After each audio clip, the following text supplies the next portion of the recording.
다고 큰 소리로 외치기도 했습니다. 나는 이 세상에 주님이 제일 중요하다고 수없이 많은 고백을 하고 자랑도 했습니다. 그런데 하나님 돌아보면 입에 발린 소리, 확증하지 못한 말의 가벼움으로 주님을 사랑한다고 많은 고백을 남발했던 나를 돌아봅니다. 내가 주님을 위해서 무엇을 했는지는 생각하지 않았습니다. 내가 주를 위해서 무엇을 해야 될지에 대해서도 생각하지 않았습니다. 온통 우리의 생각은 하나님이 나에게 해주지 않은 것, 해주지 않았다고 판정 내려버린 내 생각으로 하나님에게조차도 불편해했고 하나님마저도 우리가 정죄하려고 했던 허물과 잘못이 있음을 솔직하게 고백합니다.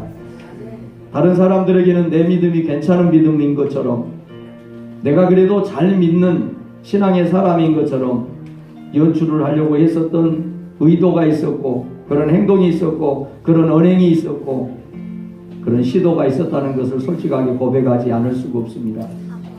하나님, 우리가 이 시간에 위선의 가식을 벗고 위선의 탈을 내려놓고 진정 어린 마음으로 하나님을 바라보고 하나님께서 주시는 하나님의 위로와 하나님의 평강과 하나님의 기름 부음을 우리 속에 채우기를 원합니다. 하나님이 기뻐하는 신앙은 척하는 신앙이 아니라는 걸 우린 잘 압니다. 한순간 그럴싸한 멋있는 말들로 우리의 신앙을 포장하는 것도 하나님이 기뻐하는 바람직한 신앙이 아니라는 걸 우리는 잘 압니다. 하나님, 이 시간 가식의 탈을 벗기를 원합니다. 아멘. 위선의 형식을 미련 없이 내려놓기를 원합니다. 우리 힘으로 안 됩니다. 자꾸 옆 사람 보게 되고 사람들 의식하게 되고 사람들의 평가를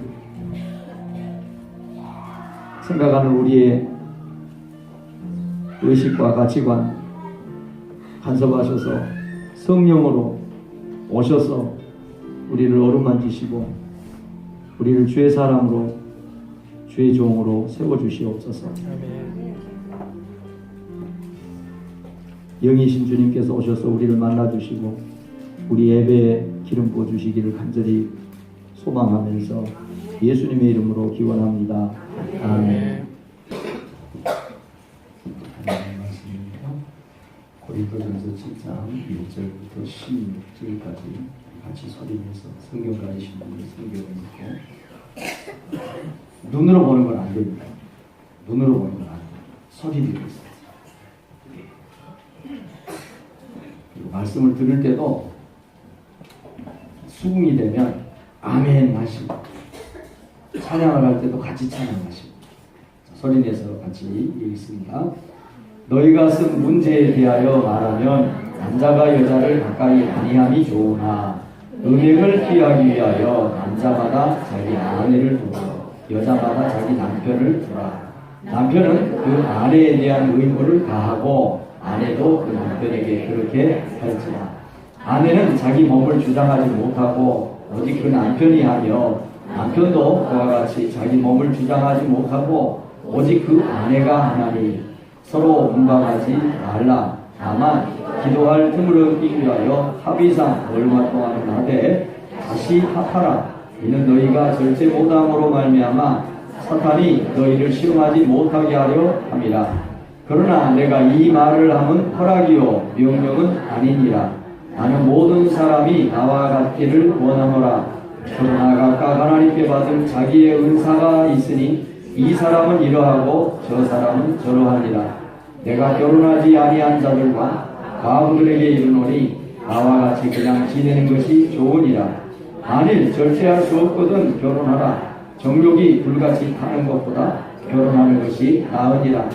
결혼한 자들에게 내가 명하노니 명하는 자는 내가 아니요 주시라. 여자는 남편에게서 갈라서지 말고 만일 갈라섰으면 그대로 지내든지 다시 그 남편과 화합하든지 하라.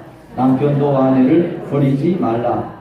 그 나머지 사람들에게 내가 말하노니 이는 주의 명령이 아니라 만일 어떤 형제에게 믿지 아니하는 아내가 있어 남편과 함께 살기를 좋아하거든 그를 버리지 말며 어떤 여자에게 믿지 아니하는 남편이 있어 아내와 함께 살기를 좋아하거든 그 남편을 버리지 말라. 믿지 아니하는 남편이 아내로 말미암아 거룩하게 되고 믿지 아니하는 아내가 남편으로 말미암아 거룩하게 되나니 그렇지 아니하면 너희 자녀도 깨끗하지 못하니라. 그러나 이제 거룩하니라. 혹 믿지 아니하는 자가 갈리거든 갈리게 하라. 형제나 자매나 이런 일에 구애될 것이 없느니라. 그러나 하나님은 화평 중에서 너희를 부르셨느니라. 아내 된 자여 내가 남편을 구원하는지 어찌 알 수 있으며 남편 된 자여 내가 내 아내를 구원하는지 어찌 알 수 있으리요. 아멘.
성령님, 메마른 내 심령을 의뢰의 빛으로, 생명의 빛으로, 말씀의 빛으로 비춰주세요. 할렐루야. 하나님은 인류 최초로 에덴 동산에 아담을 만드셨습니다. 그리고 아담의 갈비뼈로 하와를 만들었습니다. 이브를. 왜 하나님께서 에덴 동산에 아담을 만들었는데 또 여자를 만들었을까? 창세기 2장을 보면 하나님이 아담 혼자 거하는 것이 보기 좋지 아니했다라고 기록을 하면서 하나님께서 아담과 하와를 만든 이유에 대해서 설명을 합니다.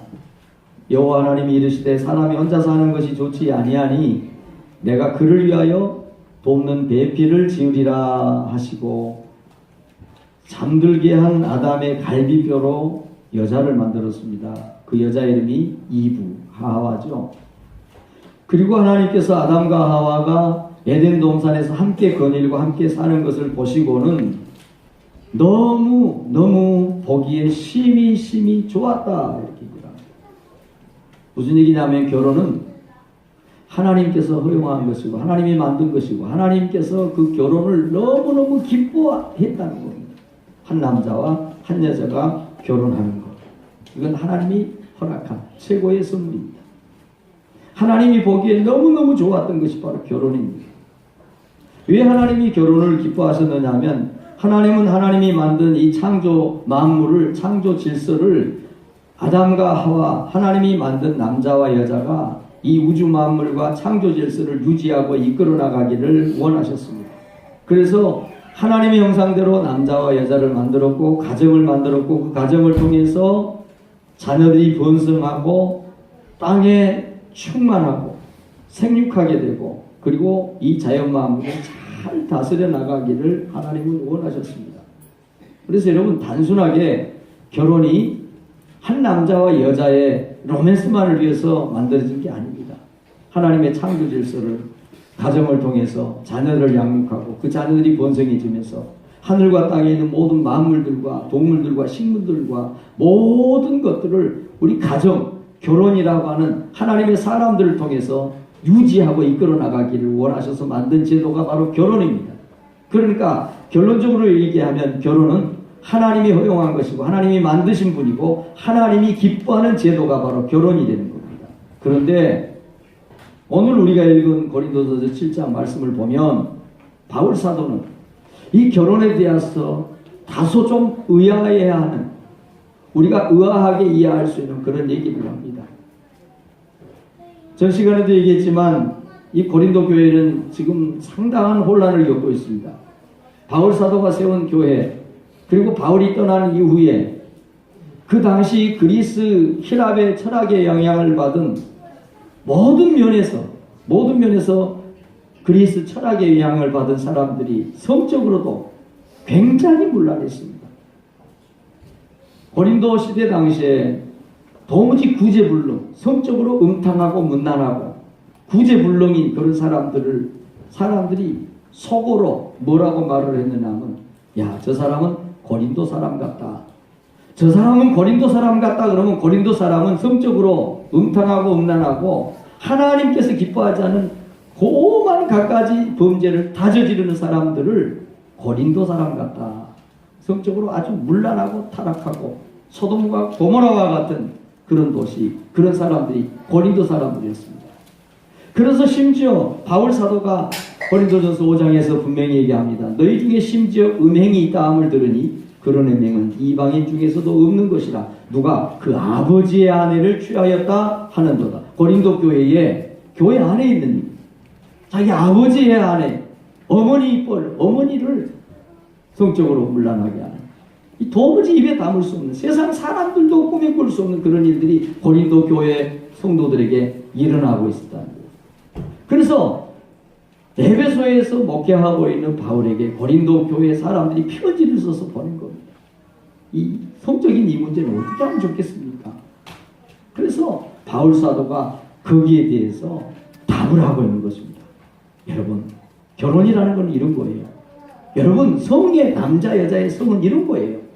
거기에 대해서 잘못된 것을 바로잡고 고린도 교회 성도들에게 가치관의 혼란을 겪고 있는 고린도 교회에 결혼이라는 남녀 간의 성의 역할이 뭐라는 것을 카운슬, 상담을 해주고 있는 내용이 바로 저와 여러분이 읽은 내용입니다.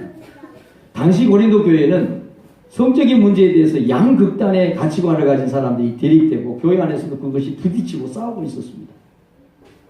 육체는 별것이 아니다. 우리는 이미 영적으로 구원받았기 때문에 육적으로는 아무렇게 살아도 상관이 없다. 이제 우리는 하나님의 자녀가 아니냐, 구원받은 백성들이 아니냐. 그렇기 때문에 이 썩을 육체 이거는 아무렇게 굴려도 괜찮고 뭐 마음대로 살아도 이건 상관이 없다. 이렇게 생각을 했던 사람들이 에피쿠로스 학파를 따라갔던 에피쿠로스 주의자들이었어요. 그 사람들은 쾌락을 선으로 본 겁니다. 선한 건, 좋은 것은, 쾌락은 무조건 좋은 거다. 그렇기 때문에 육체적으로 쾌락을 얻을 수 있느냐? 그건 선한 거야. 그건 나쁜 거 아니야. 그래서 뭐 결혼을 했지만 결혼에 울타리가 없어요. 너 남자, 내 여자가 없어요. 그래서 이 에피쿠로스, 쾌락은 선이야. 선한 것은 좋은 거야. 과식을 해. 먹는 걸 탐해. 그리고 죄악이지만 내가 즐거워. 그러면 그건 괜찮은 거야. 이런 양극단. 그 반면에 한쪽에서는 스토아이즘, 스토아파의 철학을 받은 사람들인데 금욕주의자예요. 금욕주의. 남녀 간의 성은 정말 추한 거예요.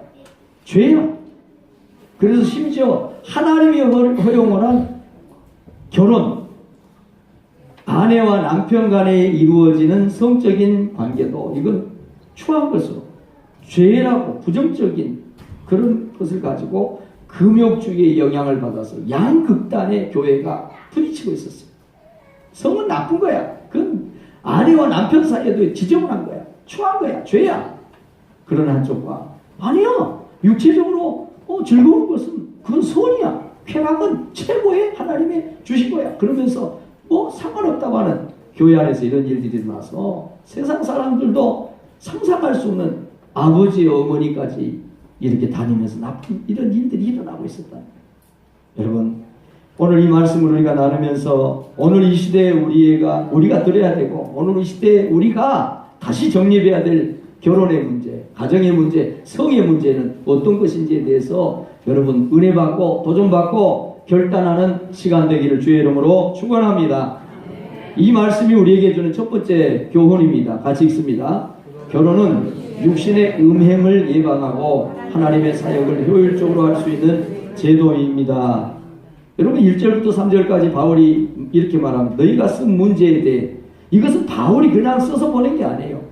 고린도 교회 사람들이 글로의 집 사람들을 바울에게 시부름을 보낸 겁니다. 편지를 써서 보낸 거예요. 그래서 1절 보면 쉬운 성경으로 이렇게 되어 있어요.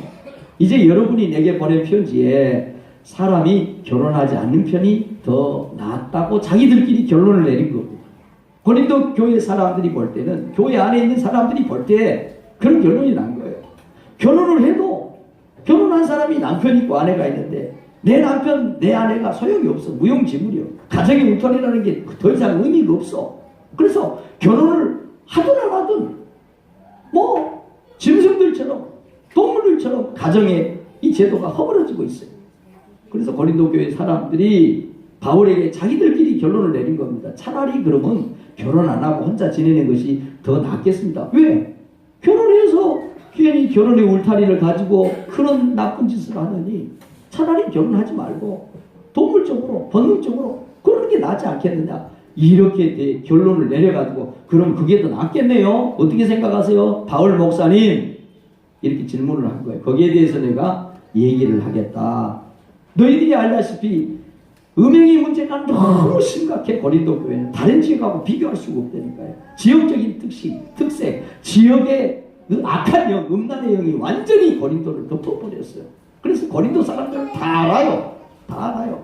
너희가 알거니와 너희가 사는 고린도 쪽에는 음행이 성행하고 있으므로 그래서 남자, 여자가 결혼을 해야 된다. 무슨 얘기예요? 원수마귀가 틈을 타고 돌아온다는 거, 들어온다는 거죠. 여러분, 우리가 그럴듯해 보이고, 우리가 괜찮아 보이고, 우리가 뭐 점잖아 보이고, 학식이 있고, 그리고 우리가 사회적인 어떤 포지션이 있기 때문에 괜찮아 보이고, 점잖아 보이고, 안 그럴 것 같지만, 여러분, 원수마귀 사단은 우리들 가만두지 않습니다. 늘 제가 말씀드리지만, 원수마귀는 방학도 없고, 휴가도 없습니다. 조그만 틈이 생기면 그 틈을 비집고 들어와서 남편이고 아내고 허물어뜨리고 난도질을 하려고 하는 것이 사단의 작전입니다. 그래서 바울 사도가 결혼을 해야 되는 첫 번째 이유가 뭐냐? 음행을 막기 위한 것이다. 남편이 아내에게, 아내가 남편에게 가정적인 성적인 도리를 다하는 것이 가정의 의무를 다하는 것이고, 남편 역할을 하는 것이고, 아내의 역할을 하는 것이다. 사랑하는 성도 여러분, 결혼에 대해서, 성에 대해서 고린도 교회에 있었던 양극단의 그런 극단적이고 정말 하나님이 원하지 않는 그런 생각에 붙들리지 않는 여러분들이 되기를 주의 이름으로 축원합니다. 결혼은 하나님이 주신 가장 거룩하고 가장 귀하고 가장 아름다운, 이 세상에 결혼보다 더 큰 선물은 없습니다. 이거를 고린도 교회 성도들은 알지는 못했어요. 그래서 결혼이라고 하는 하나님의 가장 귀한 선물, 가장 복된 배우자들을 만났으면서도 그 사실을 알지 못하고 그 울타리를 뛰어넘은 거예요. 그래서 바울 사도는 음행을 막기 위해서 남자마다 아내를 두어라, 아내마다 남편을 두어라. 그래서 남편은 아내에게, 아내는 남편에게 의무를, 책임을 다해라. 그 책임 가운데는 돈 벌어오는 것만, 밥 해주는 것만 있지 않다는 것을 알아야 돼요. 그래서 이 사단이 틈을 타지 못하게 하기 위해서 결혼하라는 거예요. 그래서 남편은 아내에게 의무를 다하는데 그 의무 가운데 한 가지가 바로 그런 의무입니다. 아내도 마찬가지입니다. 그러면서 바울이 쉽게 설명을 합니다. 아내의 몸은 아내의 몸이 아니라 남편이 주장할 수 있다는 거예요. 아내의 몸, 남편의 몸도 마찬가지라는 거예요. 남편의 몸이 아니라 아내가 주장하는 것이다. 왜? 사단이 틈을 타고 들어오기 때문입니다. 그래서 바울 사도가 남편과 아내가 좀 분리돼서 떨어져서 다른 방을 쓸 수 있는 딱 한 가지 이유를 뭐라고 얘기를 하느냐면, 서로 그것도 합의를 하라는 거예요. 합의해서 그것도 남편과 아내가 인정할 때, 동의할 때 기도하는 틈, 기도하기 위해서 잠깐 떨어져서 지내는 것 외에는 남편과 아내는 떨어지는 것은 된다, 안 된다? 안 된다. 왜? 그 틈을 사단은, 마귀는 비집고 들어오기 때문입니다. 여러분, 오늘날 이 시대에 참 산업화 시대가 되고 다양한 문화 존재하고 있어요. 주말 부부가 너무 많고요. 제가 이 주중에 어떤 분 만났는데 주말 부부예요. 장로님인데 그분이 우스갯소리로 저에게 그렇게 얘기해요. 목사님, 3대가 공을 세워야 주말 부부가 된다는데 나는 그런 공도 세우지 않았는데 주말 부부를 벌써 30년째 지내고 있다. 여러분, 오늘 이 시대는 좀 그런 가정이 많아요. 여러분, 이게 우스갯소리지만, 여러분, 그러나 그거를 일상화된, 일반화된, 당연하게 여기지 않는 여러분들이 되기를 바랍니다. 그런 피치 못할 정말 어려운 상황 속에서 가정을 꾸려나가는 그런 가정들이 없는 건 아니지만 그것이 당연한 건 아니에요. 부부는 분방하면 안 됩니다.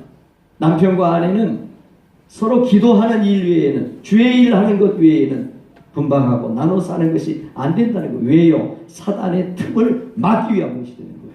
그래서 고린도 교회가 그런 것들의 이해가 잘못돼서 온통 쑥대밭이 된 거예요.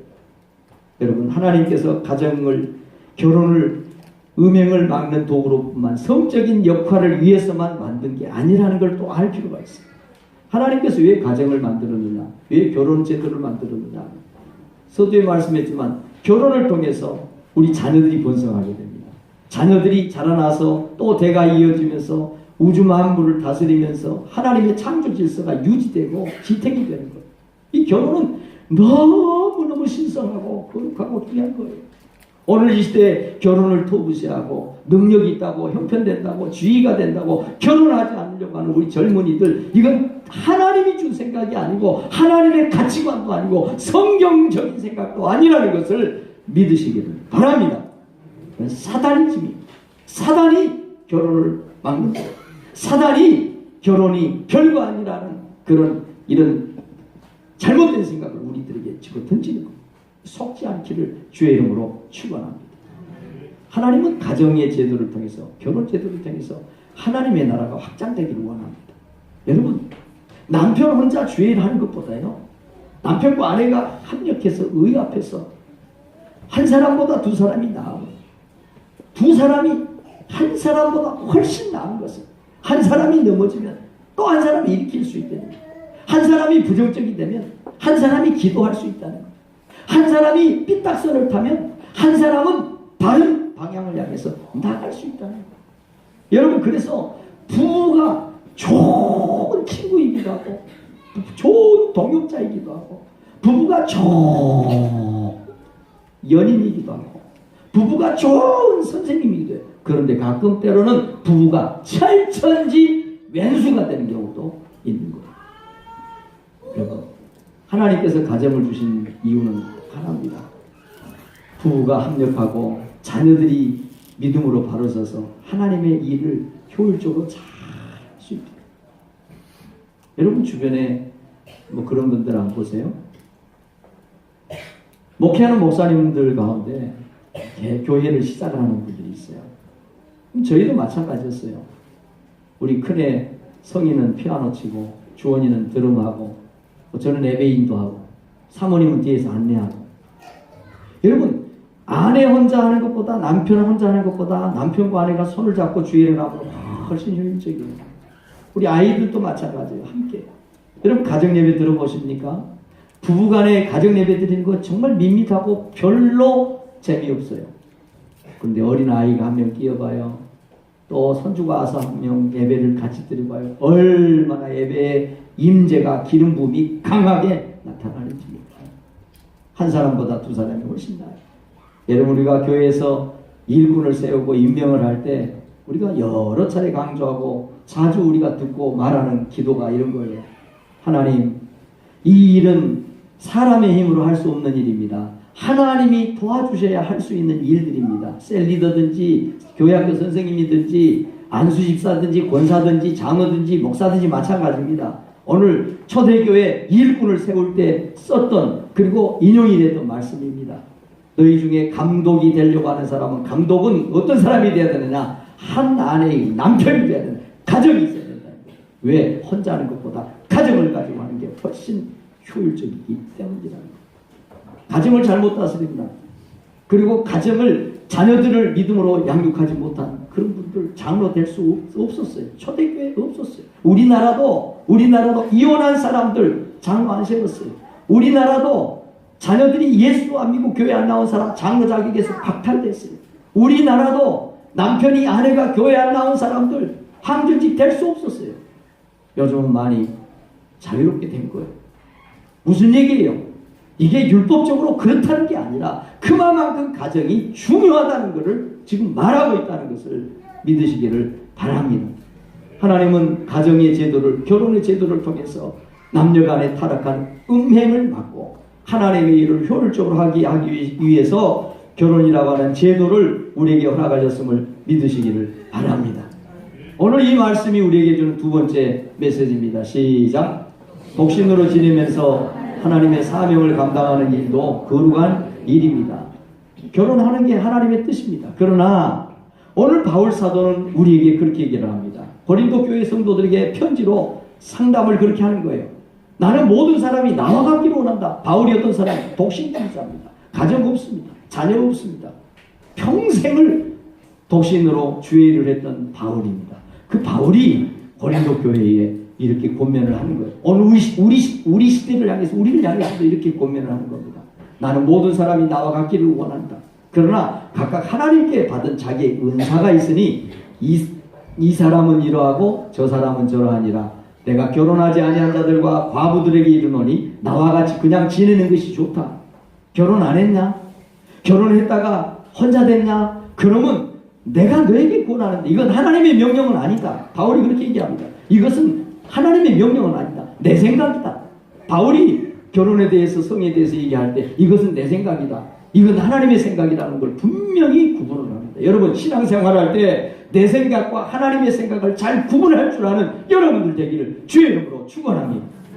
내 생각이 맞는 것 같지만, 내 감정이 옳은 것 같지만 내 생각이 틀릴 때 많고 내 감정이 아닌 것이 정말 많습니다. 그래서 바울 사도가 분명히 얘기를 하는 거예요. 내 생각에는, 하나님의 뜻에는 이렇게 분명히 규정을 합니다. 바울 사도는 평생 복음을 위해서 살았습니다.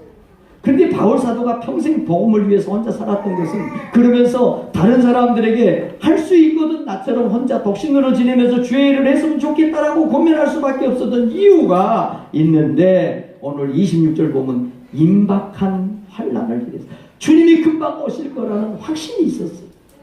결혼하면서 지지고 볶고 하면서, 결혼하면 남편 의식해야죠. 결혼하면 아내를 의식해야 되죠. 자식을 키워야 되는 문제가 보통 문제입니까?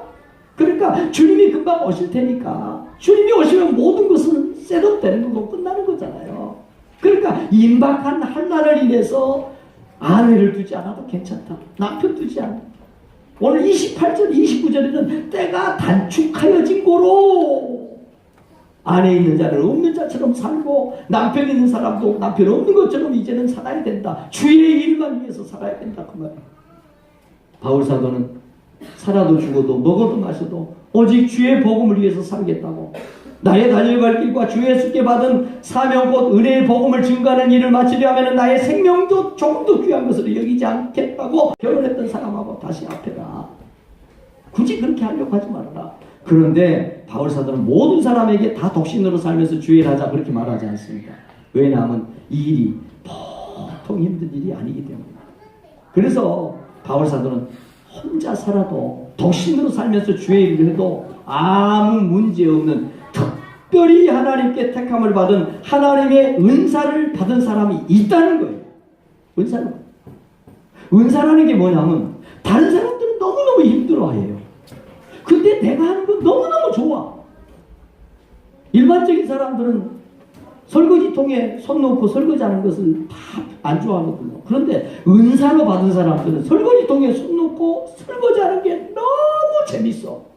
그게 내 삶의 의미 같아요. 느껴져. 이게 뭐예요? 은사예요. 어떤 사람들은 교회학교 선생님 맡겨놓으면 몸에 두드러지가 납니다. 스트레스 때문에 잠을 못 잡니다. 그런데 어떤 사람은 다른 거 하다가도 교회학교 선생님 하는데 자리가 나가면 얼굴이 막 피어지는 거예요. 막 춤이 나오고 노래가 나오고. 왜? 은사 받은 거예요. 은사예요. 그래서 여러분, 오늘날 뭐 돈이 있고 형편되니까 괜히 남자한테 여자한테 맡겨가지고 얽혀가지고 눈물바람 하느니, 나 능력 있고 형편되니까 나 혼자 살겠다고, 오늘 이 시대에 그런 개념의 독신이 아닙니다. 오직 먹어도 마셔도 살아도 죽어도 주의 영광을 위해서 일하겠다고 하는, 그것 때문에 독신을 주장하는 사람, 그런 사람들 어떤 사람들이냐? 원수마귀의 정욕의 노예가 되지 않을 절제할 수 있는 은사를 받은 사람. 혼자 산다고 주의 복음 증거한다고 그러면서 가진 음란한 짓을 하고 가진 육신의 정욕에 화신이 돼서 노예가 돼서 살아가지 않을, 정말 하나님의 은사를 받은, 태어날 때부터 혹은 스스로 하나님의 나라를 위해서 고자가 된 사람이, 구별된 사람이, 은사 받은 사람이 있다는 거예요. 그런 사람들은 혼자 지내면서 복음을 위해서 헌신하고 살아가는 거 좋다. 그러면서 바울 사도가 결혼해도 죄 짓는 게 아니고, 너희 딸들, 아들들 장가 시집 보내는 것도 죄 짓는 거 아니다. 그러나 하나님의 나라를 위해서 독신을 주장하고, 먹어도 마셔도 살아도 죽어도 무엇을 하든지 말에나 일에나 하나님의 영광을 위해서 일할 수 있는 그런 사람들은 복음 전하는데 혼자 사는 거 좋다고 생각합니다. 이 바울의 생각입니다. 여러분, 우리 자녀들, 이것도 제 생각입니다. 여러분 잘 들으세요.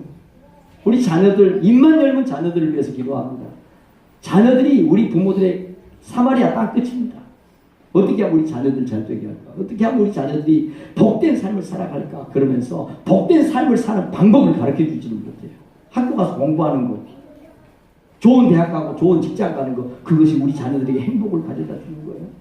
공부는 해요. 시험 푸는 문제 장소에서, 시험장에서 문제를 잘 풀어요. 답은 찾아내요. 회사에서 일을 잘할 수 있어요. 그러나 여러분 기억하세요. 우리 인생이 회사에서 결정이 되는 게 아니에요. 학교에서 시험 보는 자리에서 결정이 성적순으로 되는 게 아닙니다.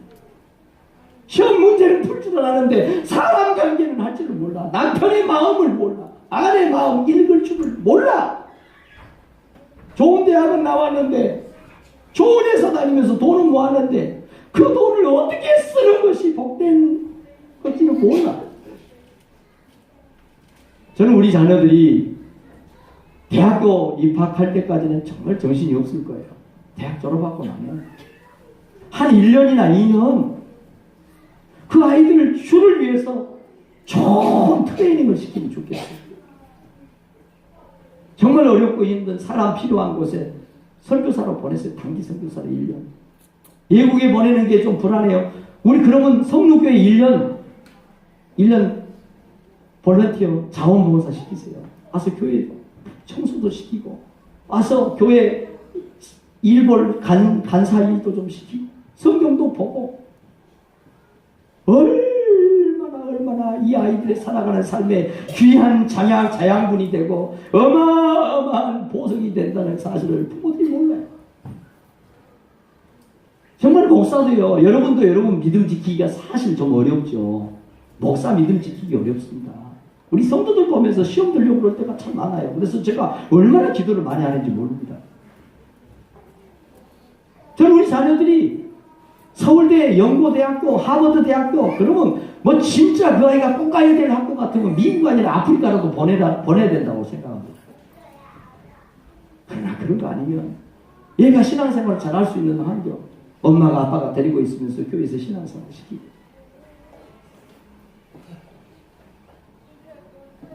조금 조건이 얘들은 여러분 열이면 열 다 객지로 나가고 싶어요. 저도 그랬고 여러분도 그랬습니다. 어머니하고 아버지하고 평생 대학교도 결혼생활도 엄마 아빠하고 하겠습니다. 그런 자녀들이 몇이나 되겠습니까? 일단 고등학교 마치면 좀 해방되고 싶고 멀리 가고 싶고 자기들끼리 살고 싶었고 얘들이 그래 가서 신앙생활 다 잘합니까? 잘해요? 신앙 버리고 재정적인 손해보고 마음 상하고 살림하고 한두 가지 에너지 소비 낭비 이런 거 아니에요. 우리 저기도 뭐 어디 대학을 얘기하지는 않겠어요. 뭐 비슷한 대학에 그럼 좀 저기가 좀 더 나은 것 같아요. 취직이 잘 된다. 그러면 기를 쓰고 거기를 보내려고 해요. 부모의 마음 그거 잘못된 건 아니에요. 여러분 정말 잘 기억하세요. 오늘 바울 사도는 복음을 위해서 할 수 있으면 너희 자녀들 딸이고 아들이고 결혼 안 해도 될 자녀들이 있으면 결혼시키지 말고 주의 일 할 게 좋겠다고 생각합니다. 부모님들의 등을 보고 우리 자녀들은 잘합니다. 우리 부모들의 가치관이 우리 아이들에게 그대로 흘러내려갑니다. 엄마 아빠가 말하잖아요. 나는 돈을 제일 좋아한단다. 엄마 아빠는 출세를 최고로 친단다. 말하잖아요. 그런데 애들이 그걸 어떻게 하는지 모르겠어요. 엄마 아빠가 좋아하는 돈 따라가고 엄마 아빠가 좋아하는 출세를 따라가는 거예요. 그래서 교회 와서 뭐 봉사 좀 한 1년 선교지 가서 선교사님 좀 보내주세요. 캄보디아에서도 우리 애들 좀 보내달라고 하는 애들이 많았거든요. 좀 보내주세요. 센터에 아이들 양계하고 그 아이들하고 놀아주는 것만 해도 그게 선교거든요. 얼마나 할 일이 많은지 몰라요. 그 인생을 큰 틀에서 우리 자녀들의 인생 전부를 보면 그 인생 전부 틀에서 1년, 2년이 그렇게 중요한 건 아닙니다. 정말 그 1년, 2년이 우리 자녀들이 평생 자양분이 되고 교훈이 되고 하나님의 어마어마한 유산이 되는 일들이 정말 많아요. 바울 사도는 그걸 얘기를 하는 겁니다. 무조건 결혼시키지 말고 무조건 혼자 살면서 주의를 하자 그런 게 아니에요. 그런 은사를 받고 그런 일을 할 수 있거든. 여러분 자녀들에게도 그런 기회를 줄 수 있거든. 그런 자녀들이 된다고 생각하거든. 우리들도 그런 시도와 도전을 해볼 수 있는 은혜가 있기를 주의 이름으로 축원합니다. 왜 바울이 결혼하지 마라 그러냐면 결혼이 정말 힘들고 어려운 거예요. 정말 결혼이 힘들어요. 러시아 속담에 바다에 나갈 때는 한 번 기도하고 전쟁터에 나갈 때 2번 기도하고 결혼식장 가려면 3번 기도하고 나가야 된다 이래 있어요. 결혼이 얼마나 힘들다는 거예요. 전쟁하는 것보다 힘들고 바다에 그 한치 앞으로 할 수 없는 그 바다에 나가는 것보다 결혼이 힘들고 어려운 거예요. 근데 우리 자녀들은 결혼을 얼마나 좋아하는지 몰라요. 결혼할 때 활짝 웃어요. 근데 1년 지나면 2년 지나면 3년 지나면 결혼이 얼마나 좋은 거예요. 그런데 반대로. 토마스 플러라는 분은 이런 얘기를 했어요. 결혼 전에는 두 눈을 크게 뜨고 결혼 후에는 한쪽 눈을 감고 살아라. 제가 결혼 주례하면 이 말을 거의 많이 합니다. 반대로 합니다. 그런데 우리 결혼 전에는 두 눈을 딱 감아버려요. 남편이 직장이 뭔지, 남편이 키가 얼마인지도 몰라. 결혼하고 알았던 사람들도 많아. 김용옥 사모님, 내 키가 몇 cm였는지, 내 몸무게가 얼마였는지 그거 알았다고 하면 제가 아마 어려웠을지. 결혼 전에는 두 눈을 크게 떠야 되는 거예요. 집안이 어떤지, 믿음의 대수가 몇 대나 되는지, 집안에 누가 믿음 생활하는지, 그 사람의 1년 연봉은 얼마나 되는지, 건강한지, 키는 큰지 작은지, 결혼 전에는 두 눈을 크게 떠야 되는 거예요. 그런데 우리는 반대로 해요. 결혼 전에 두 눈을 딱 감아버려요. 결혼하는 순간 눈을 팍 뜹니다. 그래서 눈을 크게 뜰 뿐만 아니라 현미경을 가지고 들여다봅니다. 허물이, 허점이, 문제점이, 집안이. 그래서 하는 얘기가 당신 집안은 뭐 이러면서, 그러니 안 싸우고 배겨집니까? 그러니 이혼하고 이혼을 안 하고 견디집니까? 그럼 반대로 하면 안 돼요. 결혼이 힘들다는 거예요. 그래서 결혼은 하는 것도 어렵지만 결혼 생활하는 건 더 어렵습니다. 더 어려워요.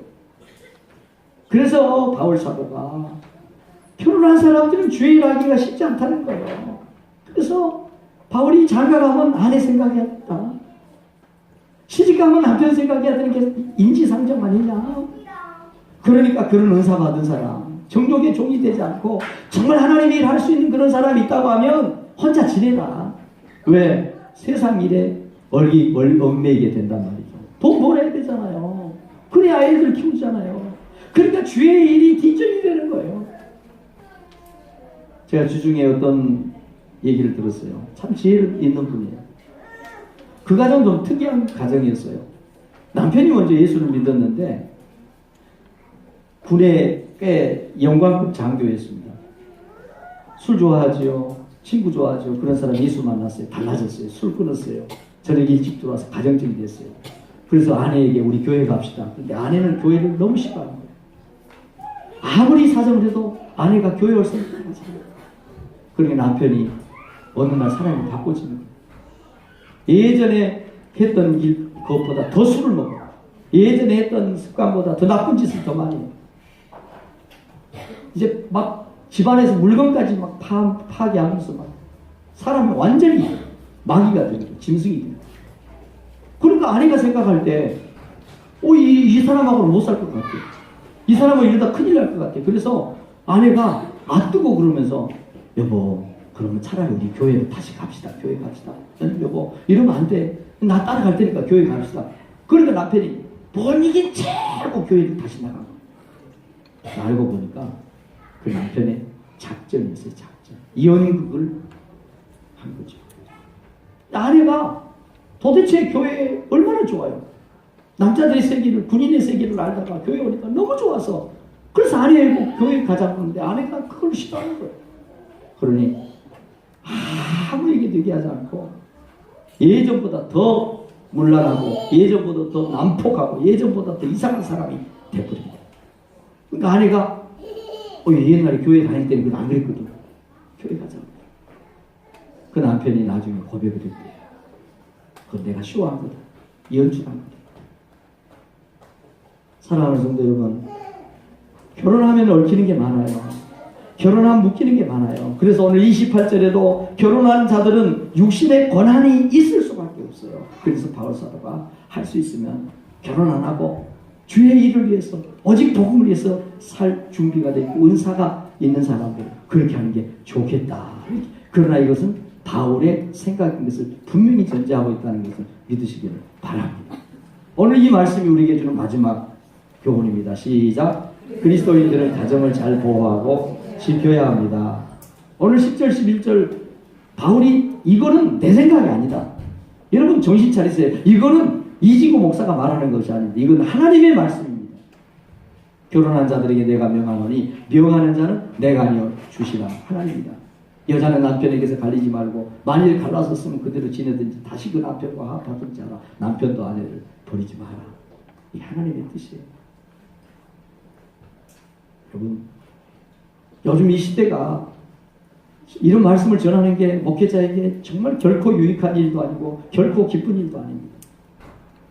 우리 가정 중에 우리 형제들, 친척들 중에 이혼하지 않은 가정, 이혼하지 않은 형제자매 없는 사람 누가 있어요?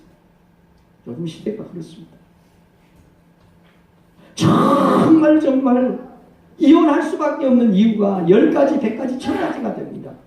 그래서 이 일이 장난이 아니고 이 일이 쉬운 일이 아니기 때문에 길을 쓰고 발버둥을 치고 어떻게 해서든지 이겨보려고 발악을 하고 또 하다가 10가지, 100가지, 1000가지 이혼을 해야 되는 이유가 있기 때문에 길을 쓰고 정말로 길을 쓰고 버티다가 마지못해서 최후의 방법으로 이혼을 했어요. 여러분, 이혼했어요. 갈라섰어요. 문제가 없어야 되잖아요. 10가지, 100가지, 1000가지 이유 때문에 이혼을 했으니까 이제 없어져야 되잖아요. 여러분, 이혼하고 나면 이혼하기 전에 생각하지 못했던 10,000가지, 100,000가지, 100,000가지의 좋지 못한 일들이 기다리고 있다는 걸 우리가 알아야 됩니다. 저는 율법적으로 여러분들을 무슨 상황이 되고 어떤 조건에서도 이혼하면 안 된다는 얘기를 하려고 하는 게 아닙니다. 가정은 지키는 거예요. 가정은 지키는 거예요.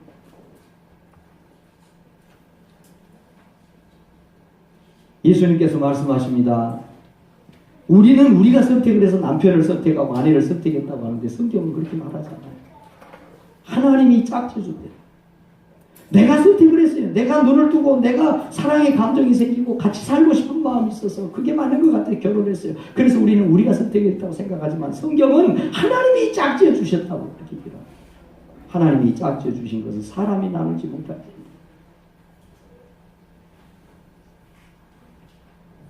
여러분, 살아계신 하나님의 말씀으로 받을 수 있기를 주의 이름으로 축원합니다. 그러나 바울 사도도 예수님도 말씀을 하십니다. 음행했냐? 너 남편이 아내가 충실하지 못했냐? 그러면 이혼할 수도 있다. 오해하지 마세요. 이혼을 권장하고 기다렸다는 듯이 남편이 나쁜 짓을 하고 아내가 그런 일을 했다고 기다렸던 듯이 이혼해라, 이 말이 아닙니다. 바울 사도가 또 얘기합니다. 혹 믿지 아니하는 자가 갈리거든 갈리게 해라. 조심스러운 얘기예요. 이혼할 수도 있다. 그러나 이혼은 안 됩니다. 무슨 말입니까 이게? 이게 무슨 말입니까? 이혼은 안 된다. 이혼은 할 수도 있다. 안 된다. 이게 무슨 말이에요? 가정은 지키는 것이다. 키를 쓰고 지키는 것이다.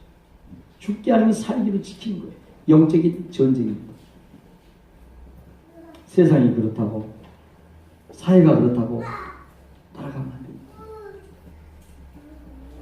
여러분 기억하세요.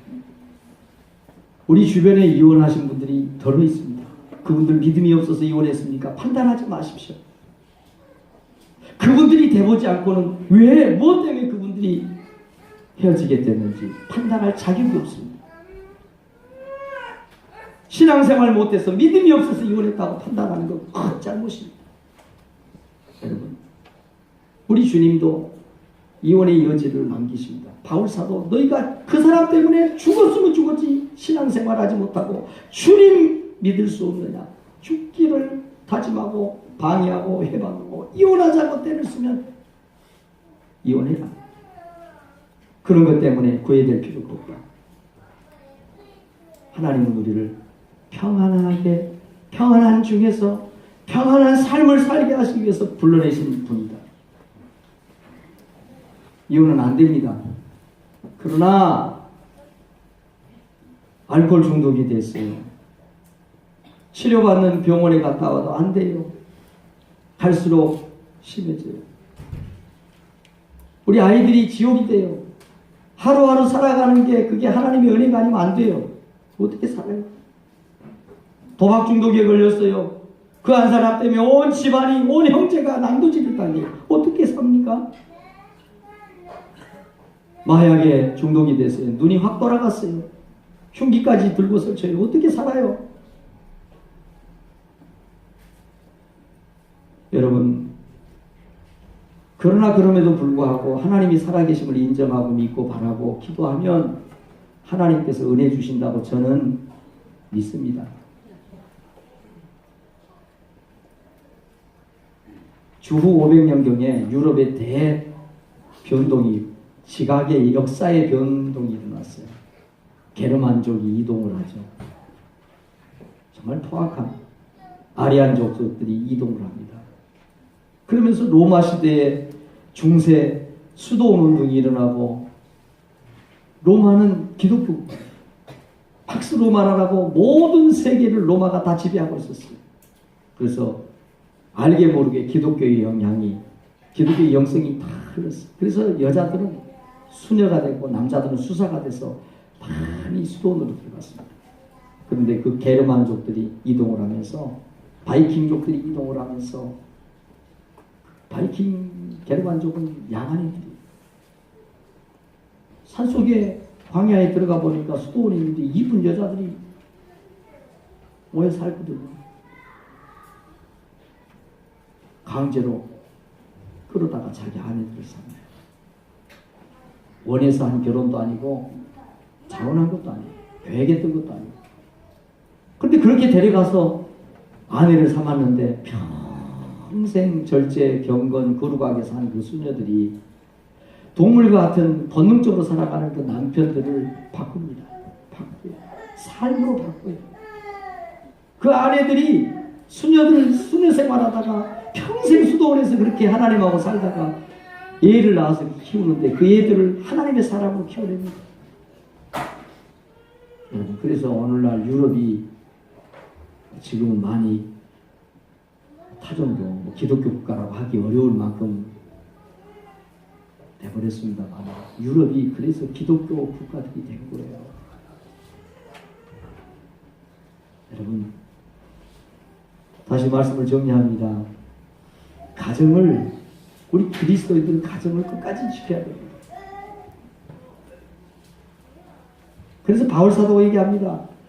혹시 믿지 않는 너 아내가, 혹시 믿지 않는 너 남편이 너 때문에 하나님 믿게 되는지 어떻게 알겠느냐?